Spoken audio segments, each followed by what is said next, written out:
Your name is John Egbert. You hear your PDA buzz. I need a favor. I'm occupied at present with some various errands, and my battery charge is running low. I need you to speak to anyone who bothers me. I hate to bog you down with this. I'll give you my login to Pestersham. Just screen some things for me. Oh, okay. You look up from your phone at your surroundings.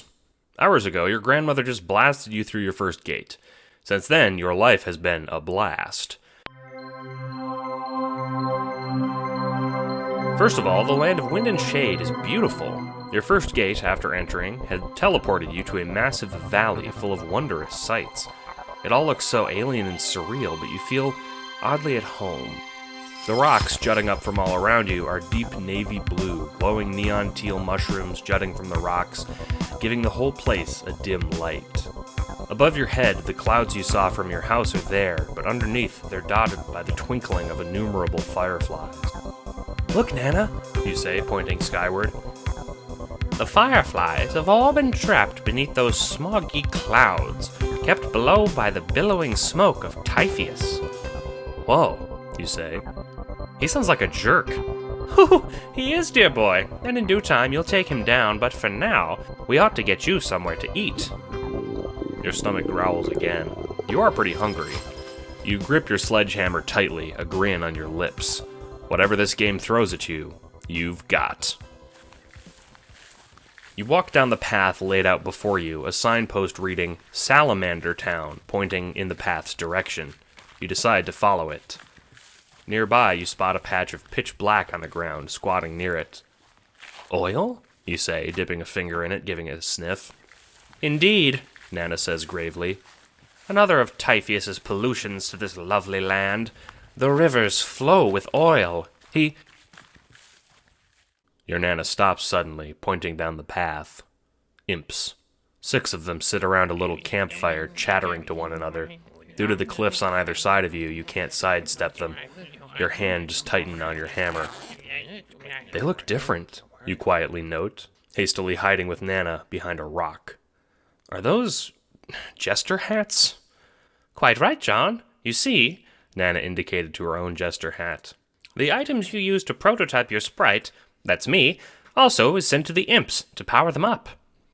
"Okay, so, you think you understand. But all in all, you're just excited to get into some combat. Basically, they're little jester guys now. Maybe they'll be, trickier and more prone to mischief."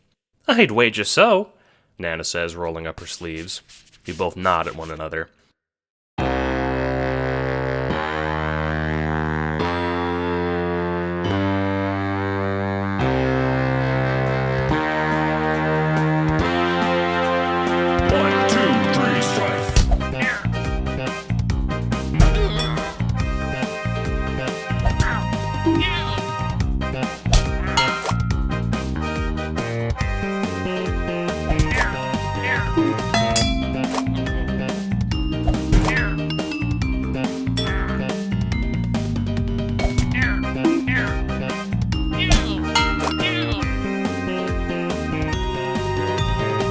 The fight doesn't last long.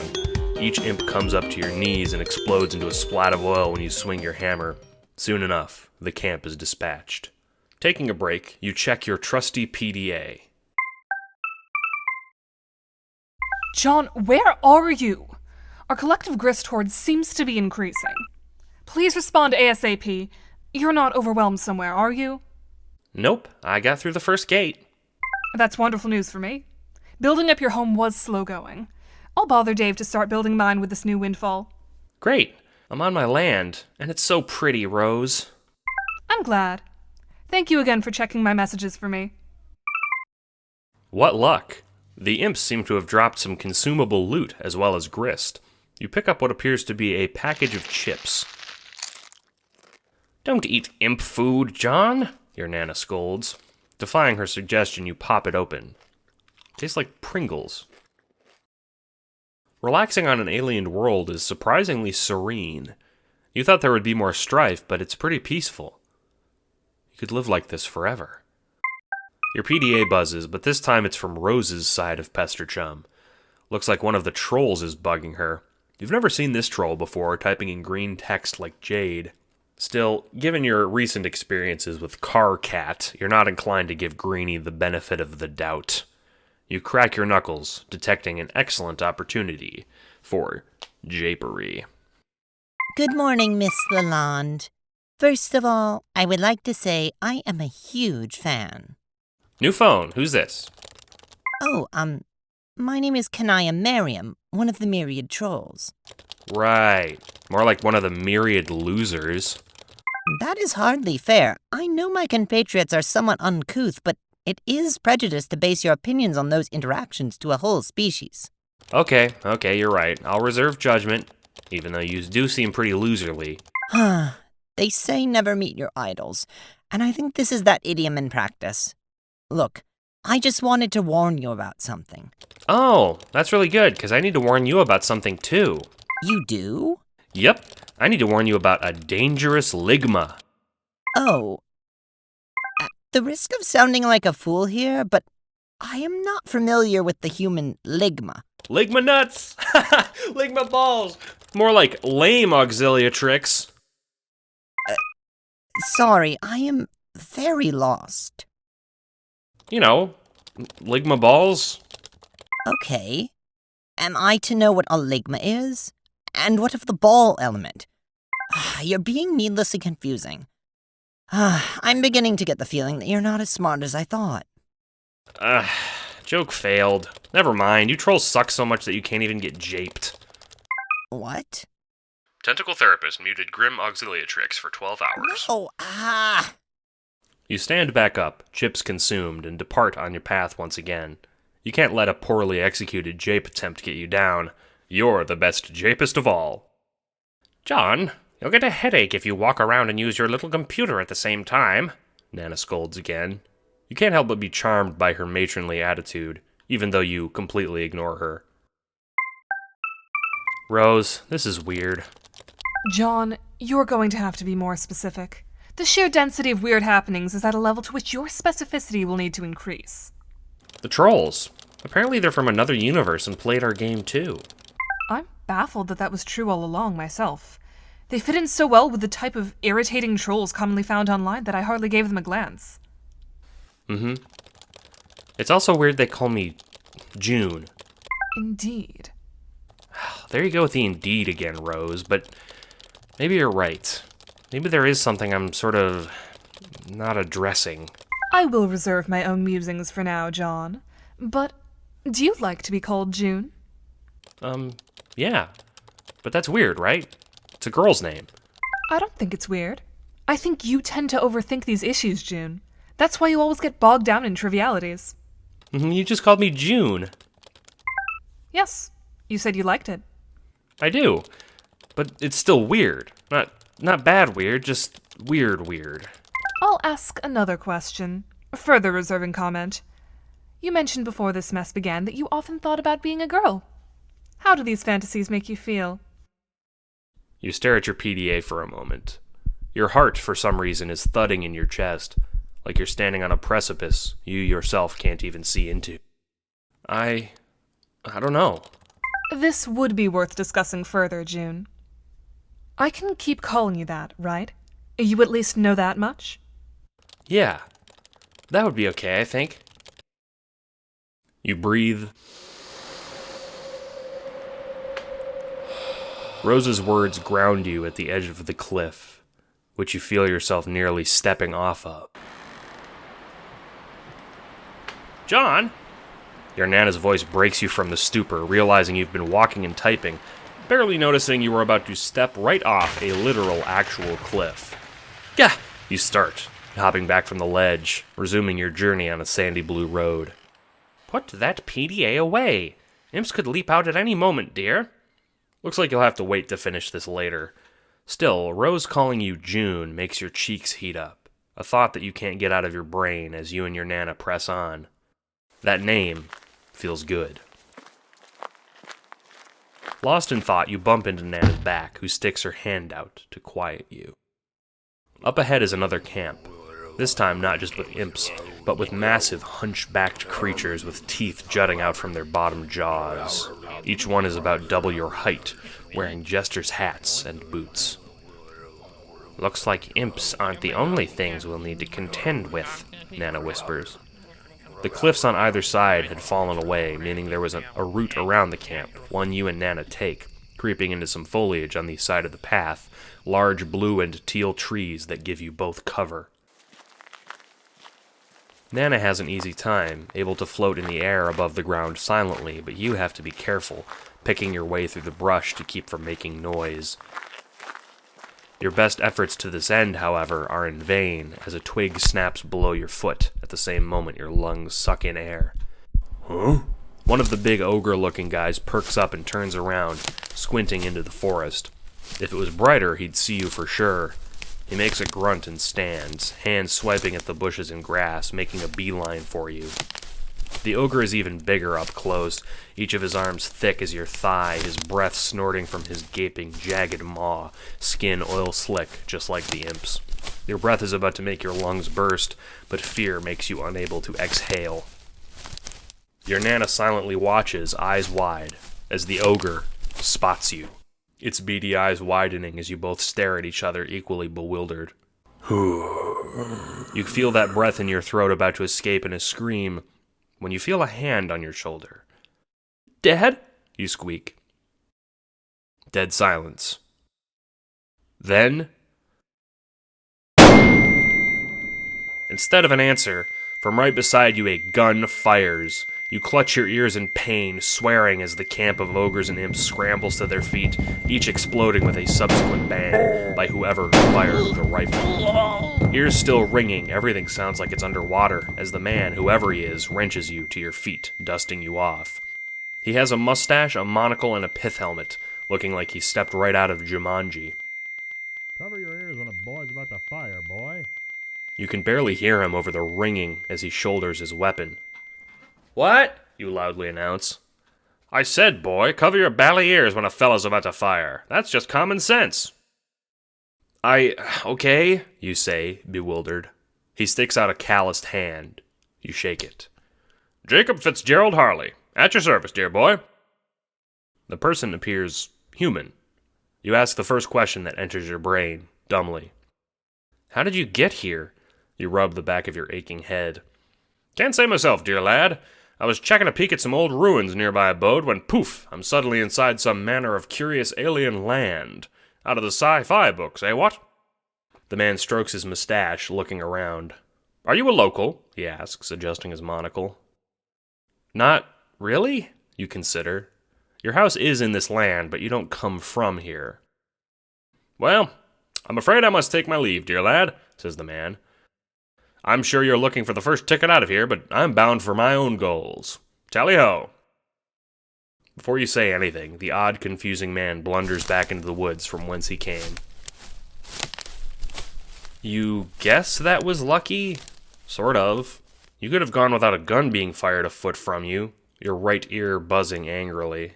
You collect the grist and loot from the camp. "Nana," you call out. "Coast is clear." Your Nana emerges from the woods, looking over her shoulder, back towards where the man had come from, with a strange expression you can't entirely read. "That was weird, huh?" you offer. Nana seems to snap out of her trance, still looking towards where the man departed from. Quite so, quite so." "Did you know him, Nana?" you ask. She clears her throat. No. Can't be. He just, well, it's nothing." You can tell the confusion is coming from Nana's own personality, not the sprite's. Who was that mystery man? Still, you're too polite to bother your Nana about it, so you leave it be for now. As you continue on the path, you push the incident from your mind as you crest a hill and see the place promised by the way signs. The town of the Salamanders. "Oh man," you say, beginning to trot more quickly. "I love salamanders." "Your name is John Egbert, Senior." Moments ago, you ducked into a back room, peeking out into the bar you'd just ducked into in the first place to evade the man. The man being black carapace jailers who captured you after a long fall outside your own garage. You're a little confused about the series of events, frankly. You'd gone out into your lawn to see a big meteor bearing down upon you and re-entering into your garage to make peace with your own death, and your son, John. But moments later, you felt a flash, and moments later still, you felt a great crack, and your garage began to feel weightless. At the time, you'd assumed this must have been what it felt like to die, and counted the blessings of your life. But to your shock, the garage really was, in earnest, falling. And like Alice through the looking glass, or Dorothy and Oz, you awoke, in the rubble of your trusty garage, in a different land. The plants dark blue, the ground a deep black, and high above you, stars underneath gray clouds. Unable to get your bearings, you'd been arrested by Carapacians, dragged off to jail for being such a fucking patriot. The rest is history. Now you're here. You got the stuff? One man says. He's clearly their leader, by the way he stands behind the bar, the other 3 men sitting at the stools. Each one of them takes off a large ornate jester's hat, the leader most angrily of all. "Sure do, SS," the shortest of the 3 goons says. "Here's the stuff." Good, the man says. This is clearly a handoff of some sort. And I told ya, I'm not using SS anymore, dipshit. I'm Jack. We're using code names. "Oh, right, boss," says the short guy. Jack peeks into the package and nods, grinning. "Careful, boss," the middle-sized henchman says in a smooth drawl, lighting a cigarette. "Don't count your turtle eggs before they're hatched. We ain't one yet." True, Jack relents. but we got the tool what with to do it. Queen! Jack smacks the largest henchman, a gargantuan fellow who grunts. Grab some celebratory wine from the back. "Shit," the woman you've just met hisses. You're trapped in this back room with 2 other people, Jacob Harley and a very striking, gorgeous woman whose name you have not yet obtained. Queen traipses back towards the back room, right towards you. Jacob grips his gun. Not that way, dingus, Jack suddenly says. The celebratory wine, not the shelf shit. "Oh, right," Queen says dumbly, changing course, simply reaching for a shelf. The 3 of you sigh. It sounds like those guys hate the Black Queen too. The woman hisses. We're trying to kill her, so why not get their help? "Simple," Jacob whispers back. The 4 of them continue chatting while drinking, none the wiser. "It's because they're the most cutthroat group of rebels on Durst," Oh, the woman says. what's Durst? "The planet we're standing on. Now hush, woman." You like the cut of Jacob's jib, but the way he speaks to the woman doesn't sit right with you. As your dear mother once said, "All women are queens." And you live by that. To crime, The leader toasts. Your blood boils, but begrudgingly respect these rebels for fighting against the system. In short order, they leave, and your party of 3 emerge from the storeroom with a collective sigh of relief. "I don't think I caught your name, ma'am," you say politely, taking the woman's hand to shake. She blushes, and you can't help but smile, charmed. Oh, Roxanne. But you can call me Roxy, handsome. She replies. "Handsome?" You feel your taciturn man-heart flutter. "No time for flirtation, you," Jacob says, rolling his eyes conspicuously. You're snapped from your affections by him cutting between you 2 to walk out the door after the criminals.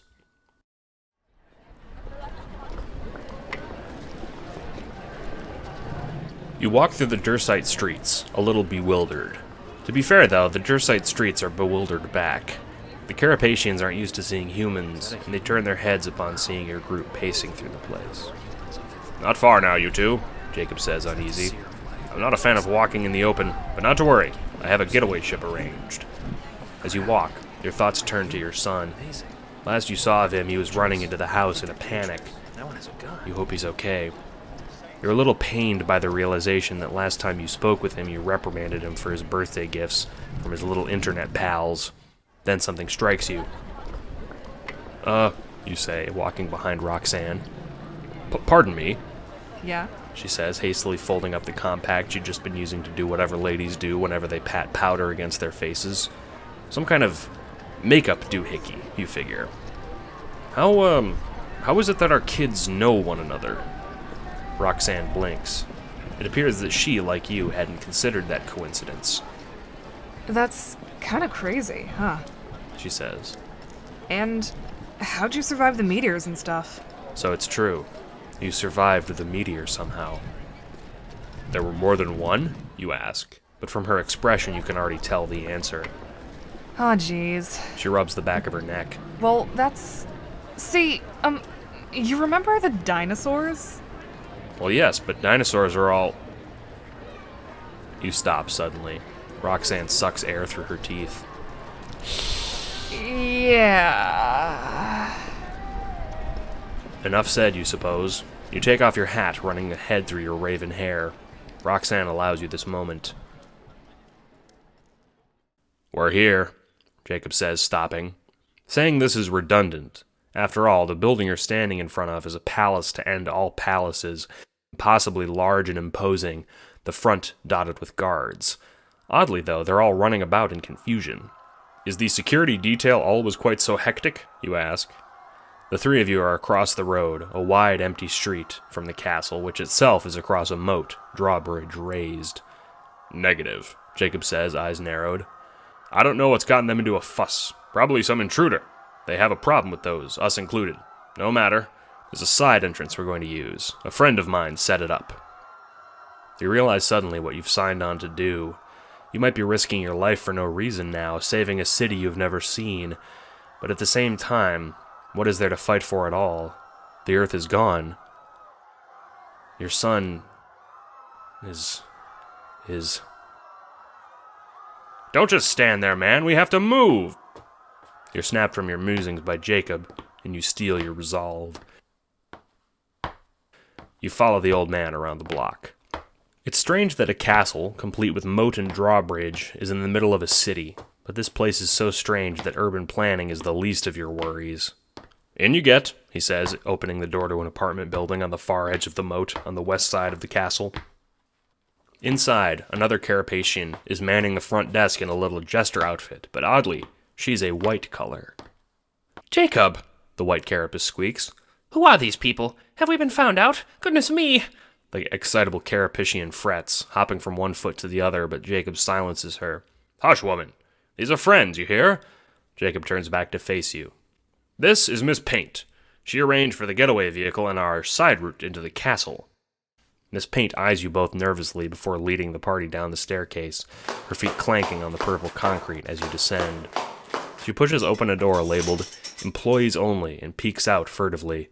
Inside you hear rushing water. Looks like this tunnel leads under the moat.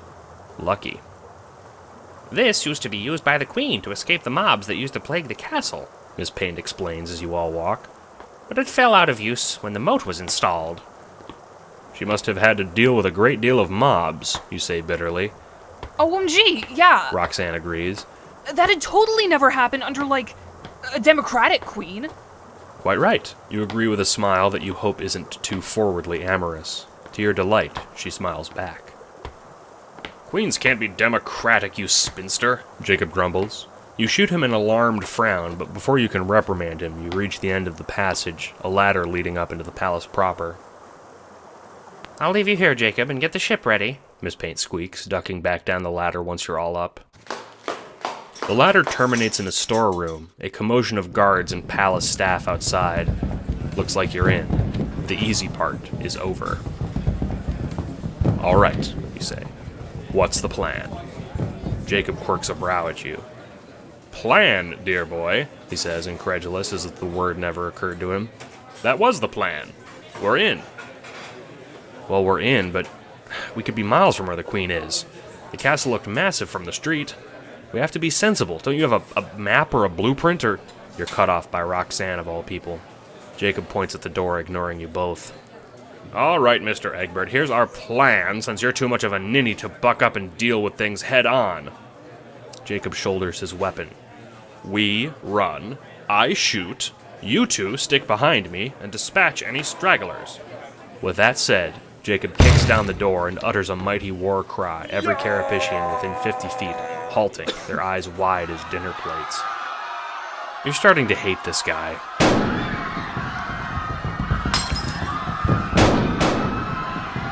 To Jacob's credit, the next few minutes of your life play out just like he said.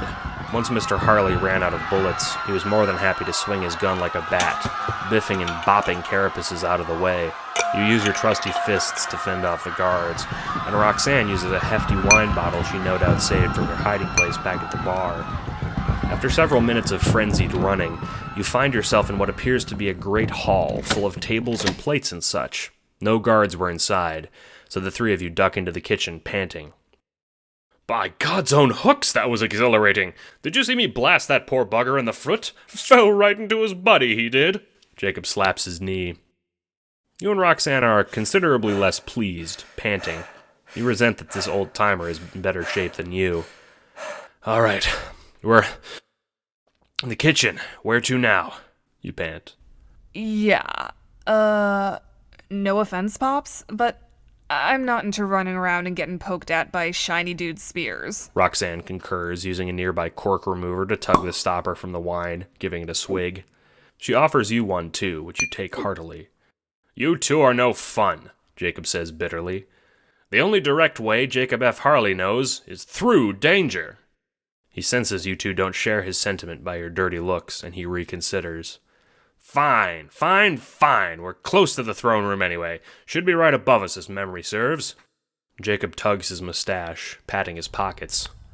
And, perhaps we should move shrewdly after all. I underestimated the amounts of bullets old Big Medicine is going to need.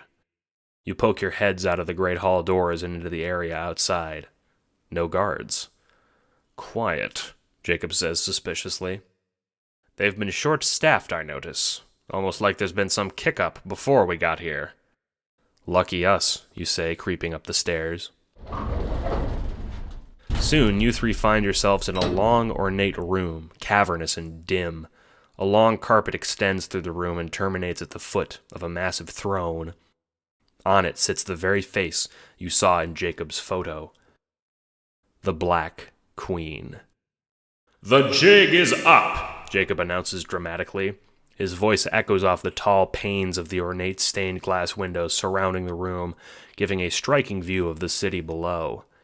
The queen sits, unguarded, slumped in her chair, legs crossed, her foot dangling casually, waving back and forth. "And just who are you?" she asked dryly, voice quiet from down the long hall. The three of you approach. She's unguarded, which puts you at unease. "We're Team Regisurp," Jacob announces. You never agreed on that name, but you let it slide. "And we're here to end your cruel reign. Now then, where's the ring?" Tch. The queen waves a dismissive hand. "You're too late for that." "Too late?" Jacob balks. "What in blazes does that mean?" You're all at the throne now, which the queen has descended, facing you. She's about as tall as you, elevated by a crown and her heels, the former of which she removes, pressing into Jake's hand. "If you need a trophy of my defeat, take this," she says in her smooth, cruel voice like the edge of a knife. "But the ring was plundered this morning. Without it, I'm hardly a queen at all." She spreads her arms out. "Shoot me," she says humbly. Jacob pauses. "I'm out of bullets," he says awkwardly. The Black Queen sighs like this is all just one big inconvenience to her. She withdraws a knife and presses it into Jacob's hands. "Just get it over with already," she sighs. Jacob hesitates. "We'll see now, I can't just..." This does feel somewhat strange. The queen is unarmed and willing to step down. Killing her now seems like overkill, literally. You're happy just to leave with her as a prisoner, but before you can voice this, blood splatters on your face.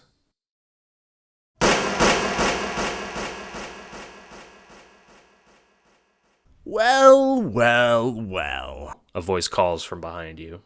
It's familiar, strangely so, but you don't turn to look yet. You're too shocked by having seen the Black Queen be shot before your eyes. "Thanks for the help, you three," says the harsh, grizzled voice.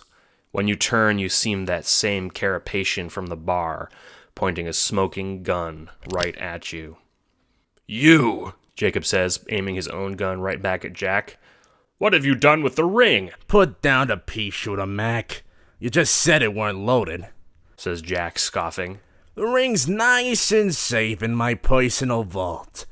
Don't you worry." You're not sure who this fellow is, but the way he carelessly tosses his gun aside and shrugs after just having murdered someone makes your blood run cold. You hear roaring in your ears. Tell us where the ring is, you cur! Jacob cries. Jack simply laughs. You're right here.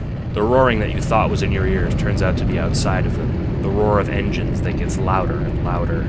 As Slick turns to leave, the roaring gets loud enough to shatter the stained glass windows, preventing you from giving chase after him. Out the window, something massive and golden suddenly obscures the view of the city, casting a shadow over the entire place. Get on! Jacob howls. The massive golden shape, it seems, is a gargantuan ship floating in midair. It looks to you like an aircraft carrier, impossibly massive with a flat upper deck that lowers itself to the lip of the window. You kick out the remaining glass and leap out into the deck, followed by Roxanne and Jacob. The crew of the ship is all made of white carapaced people who, curiously, are also wearing jester hats and other such things. This paint is there to hastily guide you below deck as you feel the ship churn underneath you, taking off into the sky. Below decks, the three of you pant, coughing from the whipping wind above. You clutch your head. Are you hurt? You ask Roxanne, who's clutching her arms, obviously rattled. I'm fine, she says, straightening up. You wrap a hand around her shoulder and notice that she's still clutching the swiped wine bottle. For some reason, this tickles you into smiling, which Roxanne mirrors sweetly. Jacob, on the other hand, is pissed. That was an abject failure, he says, pounding the hallway wall, teeth gritting. A failure? You repeat. If it was a failure, sir, it was because you were behaving like an absolute loon. I wouldn't have needed to pick up the slack on you two if you hadn't made goo-goo eyes at each other the entire mission. He spits back at you, prodding you in the chest. Look, Buster, you say, blood beginning to boil. You're a loose cannon. We saved those people from a cruel dictatorship. Some little trinket doesn't matter. Dictatorship? My good man, are you insane? Jake shoves you. You brace yourself and catch his wrists before he can shove you again. Insane? You cry, voice cracking. Maybe I am. I just had to watch my house get crushed by a meteor. I don't know where my son is. And through all of that, for some reason I can't presently fathom, I help you, and now you're saying us getting out unscathed is a failure?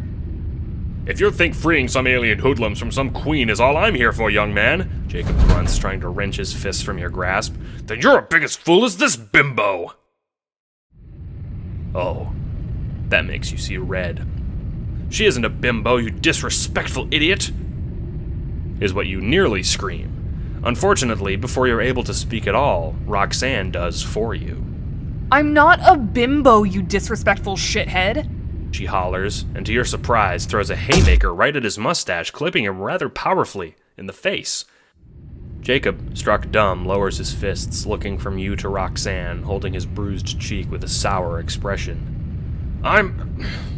He relents, teeth clenched, staring bitterly at the floor. Sorry, he mumbles at last, storming off down the hall. This paint, witness to the madness, meekly speaks from behind you. Well, I'll show you to your cabins then, she swallows. We'll be at Skya in an hour or two. As you walk down the hall, you look at Roxanne, who looks back at you. Her hair is a mess, and the face powder she'd applied is now in streaks over her cheekbones, but she smiles at you. This is a feat, because you're sure you're no better. Your poor lovely hat in tatters. Boldly, though your heart is beating fast, you slip your hand into the hand that just struck Jacob, and to your delight, she squeezes back. Your son, she says quietly as you walk. Your heart's beating doesn't slow, but it cools suddenly. You have a feeling you know what she's going to say. He's dead, isn't he? You finish for her. He was crushed by that meteor.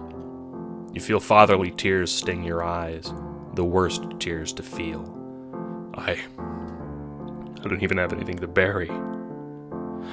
You're probably in the same boat with your Rose. Your hand squeezes tighter to hers, but to your shock, she cuts you off. And when you look at her, she's smiling broadly. No, you freaking ding-dong! They're alive! And if we're headed to Skya, we can see them! The tears in your eyes in that moment ferment into fatherly tears of hope, as you wrap your arms around your fellow parent.